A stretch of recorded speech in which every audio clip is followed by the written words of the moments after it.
जो बांग्लादेश में हुआ है ये पूरी दुनिया के हिंदुओं के साथ होगा। कैसे भी करके कुछ भी करके एक अपना सनातन वैदिक राष्ट्र बनाओ। लाखों की तादाद में जिहादी कुत्ते, ये आदमखोर पागल तुम्हारे घर के सामने आएंगे। माँ को बच्चे का गोश्त खिला दिया, इसका नाम है इस्लाम मेरी बच्ची, ये इस्लाम है। अरे हिंदुओं, तुम्हें शर्म आती है कि नहीं आती है? हर जगह से भाग लेते हो इन कुत्तों के वजह से। तुम्हारे घर में जितनी भी औरतें हैं ना, सारी की सारी मंडियों में बिकेंगी और मंडियों में बिकने से पहले उनके साथ बलात्कार और होंगे। उसे शस्त्र के लाइसेंस दे दीजिए। अगर 6 ने भी बंदूक उठा ली होती तो आज इतिहास दूसरा होता। कम से कम 2-3 बेटे हो और बेटियां और हो। मुसलमान मोहम्मद को मानते हैं, मोहम्मद के जैसा बनने की कोशिश करते हैं, इसलिए तुम्हारे घर की औरतों के बलात्कार हो रहे हैं। क्यों भाग रहे हो? कब तक भागोगे? कहां तक भागोगे? जो बेटियों को मार रहे हैं उन्हें मारना शुरू करो। यदि शर्म है तो हथियार उठाओ। एक बाप के बेटे हो तो लो। यति नरसिंहानंद सरस्वती जी महाराज बांग्लादेश में हिंदुओं के ऊपर हमले हो रहे हैं, मंदिरों के ऊपर आक्रमण हो रहे हैं, तो भला इन महाराज जी को आप कैसे भूल सकते हैं? इनके दिए हुए वक्तव्य और बांग्लादेश में हिंदुओं के साथ हो रहा है, वहीं भारत में यहाँ के हिंदुओं के साथ मुसलमान करेंगे, ये बात ही ये कहे बिना कैसे चूक सकते हैं? एक नया एजेंडा समाज और सरकार को दिए बिना कैसे पीछे रह सकते हैं? भाई साहब, इन्होंने अपना वो पुराना पटकथा जिसके चलते ये हिंदुओं को डराना चाहते हैं, डरा करके उनका वोट बैंक बीजेपी के पीछे ले जाना चाहते हैं, वो शुरू कर दिया है। क्या कहा? कई वीडियो में आज इनकी दिखाने वाला हूँ, तसल्ली बख्श, क्योंकि कई दिन से बोल रहे हैं, जोर जोर से आवाज़ लगा रहे हैं, तो चलिए आपको सुनाई देता हूँ। वैसे तो इनकी वीडियो थोड़े बहुत लोग देखते हैं, लोगों तक संदेश नहीं पहुँचता है। मैं आपको बता दूँ उनका मतलब क्या है, ताकि हमारे हिंदू भाई भी और हमारे मुस्लिम समुदाय के भाई भी समझ सके कि किसको भड़काया जा रहा है और किसको आम हिंदू की छवि के तले उनकी भावना से खिलवाड़ करके, उनको डरा करके हिंदुओं को मुसलमानों का एक तरीके से दुश्मन दिखाने की पूरी इन्वायरमेंट बनाने की जो कोशिशें हो रही हैं। क्या कह रहे हैं कि अपने घर को लोहे से मजबूत करो। एक दिन ऐसा आएगा कि लाखों की भीड़ तुम्हारे घर के सामने आएगी, उससे अपनी बहन बेटियों को तुम्हें बचाना है, और वो दिन आएगा, जल्द ही आएगा। बच्चे ज़्यादा पैदा करो, घर कम बनाओ, घरों को मजबूत करो। यति महाराज ने इस लाइन से अपना वक्तव्य देना शुरू कर दिया है। किस नाम से डरा रहे हैं? वो लाखों की भीड़ कैसे आएगी, किनकी होगी, आप अच्छी तरीके से जानते हैं। जो गलती हमारी पीढ़ी ने करी, एक बेटा करके तुम उस गलती को मत करो। कम से कम 2-3 बेटे हो और बेटियां और हो, और अपने घर को लोहे से मजबूत करो। प्लॉट कम खरीदो, मकान कम बनाओ, बिल्डिंग कम बनाओ, लेकिन अपने घर को मजबूत करो, क्योंकि एक दिन लाखों की तादाद में जिहादी कुत्ते, ये आदमखोर पागल तुम्हारे घर के सामने आएंगे, और तब तुम अपनी बहन बेटी को कैसे बचाओगे, बस ये सोच के रखना। आगे इन्होंने योगी जी और प्रधानमंत्री मोदी जी से एक रिक्वेस्ट की है, हाथ जोड़कर प्रार्थना की है कि देखिए, जो बांग्लादेश में हिंदुओं के साथ हो रहा है, वैसा ही काम इस देश में कहीं पर भी या जहां पर भी पूरे विश्व में हिंदू बसते हैं, उनके साथ होने जा रहा है। 2014 में आपकी सरकार आई, आपको जनसंख्या नियंत्रण कानून उसी समय पर लाना था, लेकिन आप नहीं ला पाए। अब एक बात हमारी मान लीजिए, ये कह रहे हैं, क्या बात, कि एलिजिबल हिंदुओं को हथियार दे दीजिए, ये तो कम से कम कर जाइए। क्यों? क्योंकि ये दिखाना चाहती हैं हथियार की ज़रूरत पड़ेगी। किस लिए पड़ेगी, क्यों पड़ेगी, किन से सुरक्षा चाहिएगी, वो ये स्वयं एक्सप्लेनेशन करके बताएंगे। और साथ में ये भी कह दिया कि बुलडोज़र को लोग भूल जाएंगे, बुलडोज़र से कुछ नहीं होने वाला है, आप हिंदुओं को हथियार दीजिए, और आपको हमेशा के लिए चिरस्थायी रूप से याद किया जाता रहेगा कि मोदी योगी के राज में हिंदुओं को हथियार दिए गए थे। जो बांग्लादेश में हुआ है ये पूरी दुनिया के हिंदुओं के साथ होगा। आज आप भारत के मुख्यमंत्री, आप आज उत्तर प्रदेश के मुख्यमंत्री हो और मोदी जी भारत के प्रधानमंत्री हैं। केवल हिंदुओं के लिए आप एक काम कर दीजिए, जो भी हिंदू एलिजिबल हो, जो इस योग्य हो, उसे शस्त्र के लाइसेंस दे दीजिए, अपनी बहन बेटियों की रक्षा करने के लिए, अपने परिवार की रक्षा करने के लिए, अपने खुद की रक्षा करने के लिए शस्त्रों का लाइसेंस दे दीजिए। अब तो समझ जाइए, अब तो आंख खोल लीजिए, अरे कुछ तो कर जाइए कि कल हिंदू आपको याद रखे कि आपने भी उनके लिए कुछ कर दिया। वरना ये बुलडोजर, ये कुछ लोगों पर चलने वाला बुलडोजर कोई बदलाव नहीं ला रहा है, केवल सनसनी पैदा कर रहा है। हिंदू को निरीह भेड़ बकरी की तरह इन जिहादियों के सामने मत छोड़िए, कुछ तो हिंदुओं को मजबूत कर दीजिए। इनके नफरती भाषणों की एक पूरी सीरीज होती है। अब इन्होंने घर मजबूत करवा दिए, मोदी योगी से हथियार दिलवा दिए, तो हथियार उन पर जंग न लग जाए, उन हथियारों को इनको चलवाना भी है। और जो नहीं उठा पा रहे हैं हथियार होने के बाद भी, तो उनको ये ललकारेगा। किस नाम पर? बहन बेटी के नाम पर। ये कह रहा है कि हिंदुओं, तुम इतने कायर हो कि तुम अफगानिस्तान से भागे, पाकिस्तान से भागे, बांग्लादेश से अब भाग रहे हो, कैराना से भागे, असम से भागे। अरे 6 लाख कश्मीरी हिंदू भागे थे, कम से कम 6 तो हथियार उठाते। 6 करोड़ बंगाल में हिंदू है, कम से कम 600 तो हथियार उठाते। जब तुम्हारी बहन बेटियों के साथ गलत होगा, रेप किया जाएगा, बलात्कार होगा, और तुम भाग रहे हो, और जब ऊपर जाने के बाद उनसे आंख मिलाओगे तो क्या जवाब दोगे? इस बात को नोट कर लीजिए। हम पता नहीं क्यों अपनी बहन बेटियों की दुर्गति करवाकर हर जगह से भाग लेते हैं, हर जगह से भाग लेते हैं। हम अफगानिस्तान से भाग लिए, पाकिस्तान से भाग लिए, बांग्लादेश से भाग लिए, कश्मीर से भाग लिए, कैराना से भाग लिए, असम से भाग लिए, अब बंगाल से भाग रहे हैं, अपनी बहन बेटियों की इज्जत लुटवाकर, उनकी दुर्गति करवाकर। अरे हिंदुओं, तुम्हें शर्म आती है कि नहीं आती है? हर जगह से भाग लेते हो इन कुत्तों के वजह से। ये कुत्ते जो दुनिया में किसी से भी नहीं जीत पा रहे। कश्मीर से 6 लाख ब्राह्मण भाग लिए। अगर 6 ने भी बंदूक उठा ली होती तो आज इतिहास दूसरा होता। 6 करोड़ हिंदू हैं बंगाल में, पश्चिमी बंगाल में। अगर 600 हथियार उठा लेंगे तो किसी की हिम्मत नहीं होगी आपका कोई भी नुकसान पहुंचाने का। अरे किस चीज की कमी है तुम्हारे पास? क्या धन नहीं है तुम्हारे पास? क्या जमीनें नहीं है तुम्हारे पास? क्या तुम्हारे शरीरों में खून नहीं बहता? इनको अच्छी तरीके से पता है कि तुम्हारे अतीत में जितने भी दागे हुए कारतूस थे हिंदुओं को मुसलमानों के खिलाफ भड़काने का, वो फेल हो चुके हैं। मटन, मछली, मंगलसूत्र, यूपीएससी जिहाद, लव जिहाद, केरला जिहाद, भांति भांति प्रकार की बातें करके हिंदुओं को भड़काने की कोशिश की गई थी। हिंदू ज़्यादा संख्या में भड़के नहीं, रोड के ऊपर आए नहीं, दंगे हुए नहीं, मारकाट हुई नहीं। तो इसलिए इनको पता है कि परिवार के ऊपर भावनाओं के साथ खिलवाड़ करो। हर हिंदू समुदाय के घर में महिला, बहन, बेटी, माता तो होंगी ना, इसलिए इनका नाम लो, उस पर केंद्रित सीधे तौर पर हो गए हैं। इन जैसे लोगों की आजकल आप वाणी सुन लेना, हर लोग हिंदू समुदाय की बहन बेटियों का जिक्र करेगा।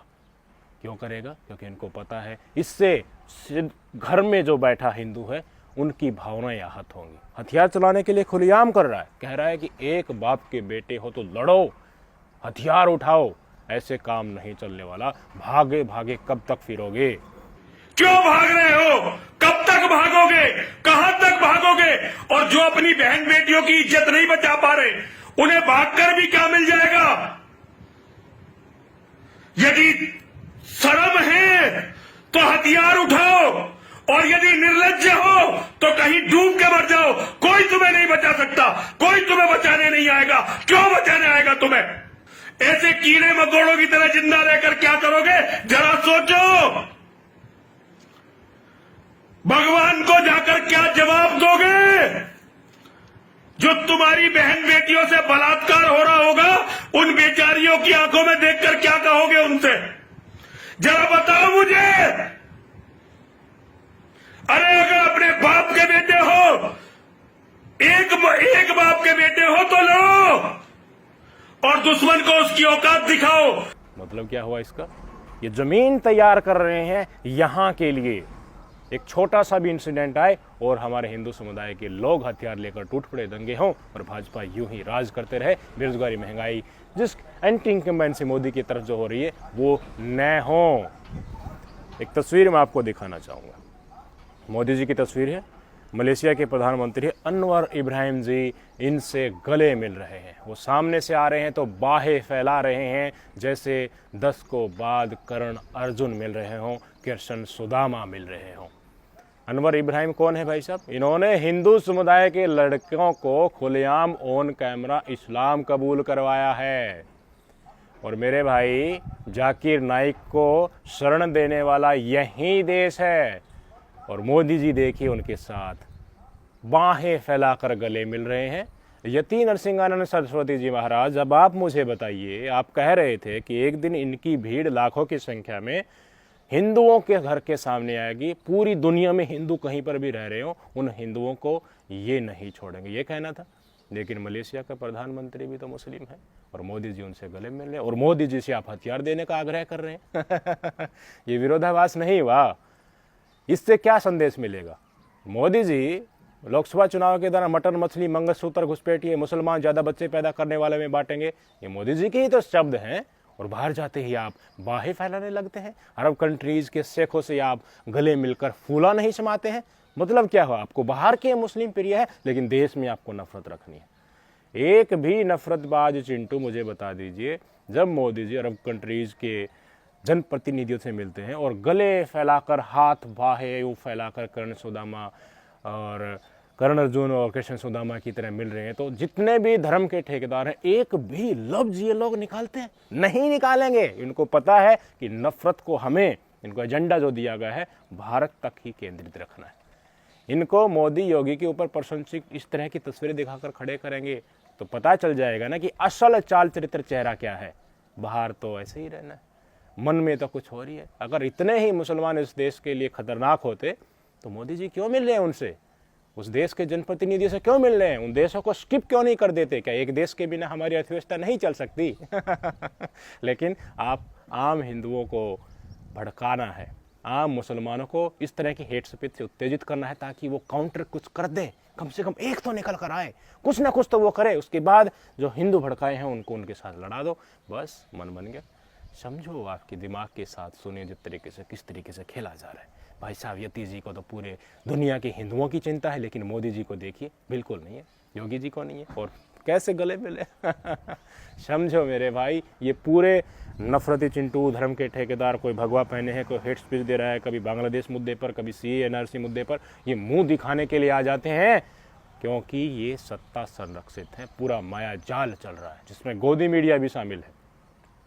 जी हाँ, ये कोई भी सरकार के खिलाफ आंदोलन करता है उसको, उनको बदनाम करने के लिए हिंदू मुस्लिम को एंगल देने में तनक भी गुरेज नहीं करते हैं। प्रदर्शनकारियों को देशद्रोही, पत्थरबाज, आतंकवादी विपक्ष के द्वारा पराजित, और कांग्रेस तो मुसलमानों की है ही, तभी तो इन्हीं की सरकार बनी रहेगी ना। कांग्रेसियों को मुसलमानों के पक्षधर बताना है। यही नहीं रोके, महाराज जी की और भी वीडियो मैं आपको दिखाना चाहूँगा।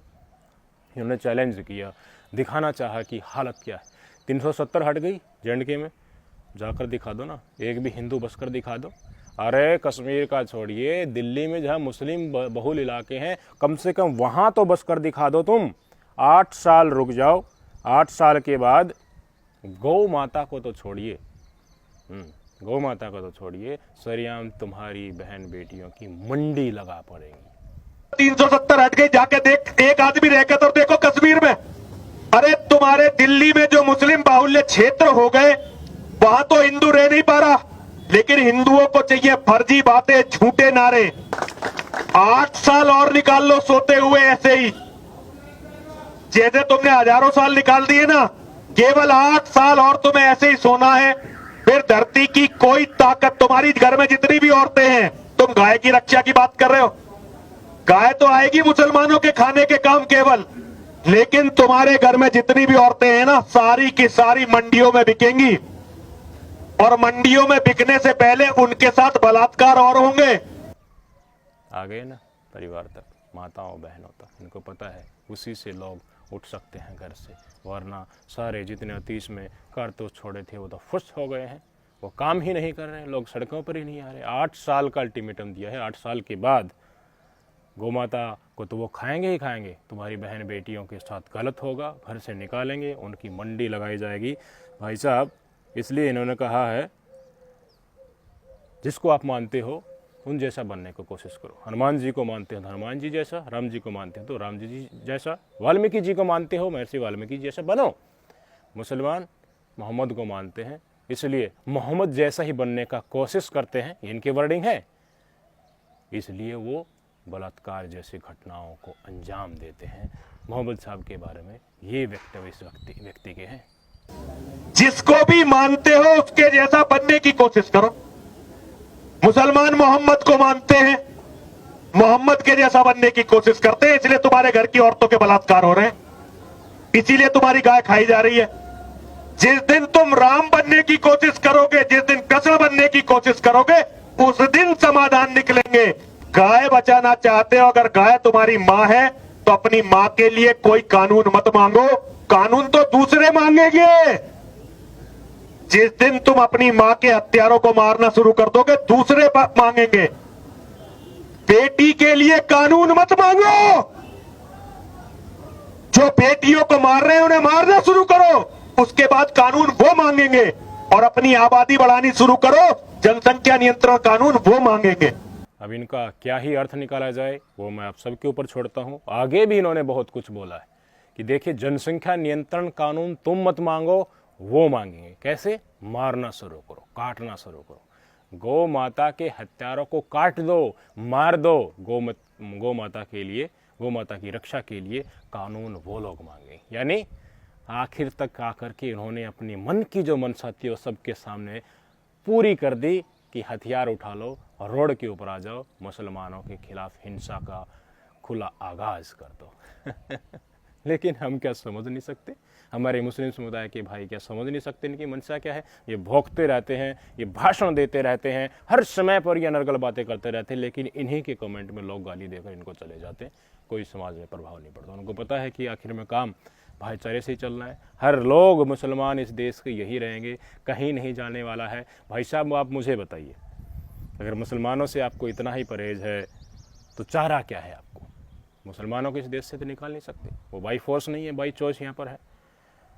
जो भाषण आप देते हैं, इसी तरह के भाषण अगर सऊदी कंट्रीज है, सऊदी अरब की कंट्रीज, मुस्लिम कंट्रीज हैं, उनकी तरफ मैं नज़र दौड़ाना चाहता हूँ, वहाँ इसी तरह के भाषण मुस्लिम समुदाय के लोग हिंदुओं के खिलाफ देने लग जाएंगे तो क्या होगा? कितने सारे हमारे हिंदू भाई वहाँ पर रोजगार पा रहे हैं। वहाँ पर ऐसी नफरती घटनाएं क्यों नहीं हो रही है? मुझे बताइए, हिंदुओं के साथ क्यों नहीं हो रही हैं? मुस्लिम कंट्रीज है ना। आप बांग्लादेश और पाकिस्तान का तो जिक्र कर देते हैं, लेकिन अरब कंट्रीज का आप जिक्र कभी नहीं करेंगे, डेफिनेटली नहीं करेंगे। क्यों? क्योंकि वहां पर कानून ऐसा बनाया गया है वहां की सरकार के द्वारा कि एक व्यक्ति दूसरे के ऊपर इस तरीके से आरोप लगाकर माहौल खराब करके अपने पक्ष में राजनीति नहीं कर सकता।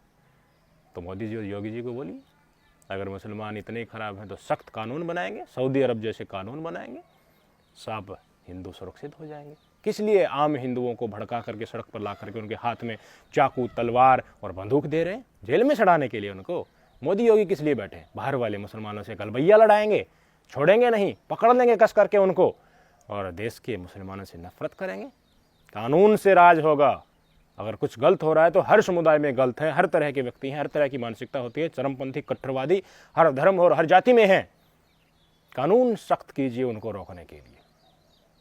अरब कंट्रीज़ का भी नाम लीजिए, बांग्लादेश और पाकिस्तान तक सीमित मत रहिए। आपको नागरिकता देनी है, हिंदुओं के साथ गलत हो रहा है, अब दे दीजिए, लेकिन उसकी आड़ में आप एक ऐसे नफरती भाषण करेंगे, यहाँ के मुसलमानों को उन देशों में खदेड़ने का ऐलान करेंगे, यहाँ सिर्फ हिंदू ही रहेंगे, इस देश में हर धर्म के लोग रहेंगे। ये आपकी जो मनसा आप पाले बैठे हैं कि हिंदू राष्ट्र के नाम पर लड़ाते रहें, ये आपकी कभी पूरी होने वाली नहीं है। लोकराज लोकतंत्र से चलता है और वो चलेगा। नमस्कार।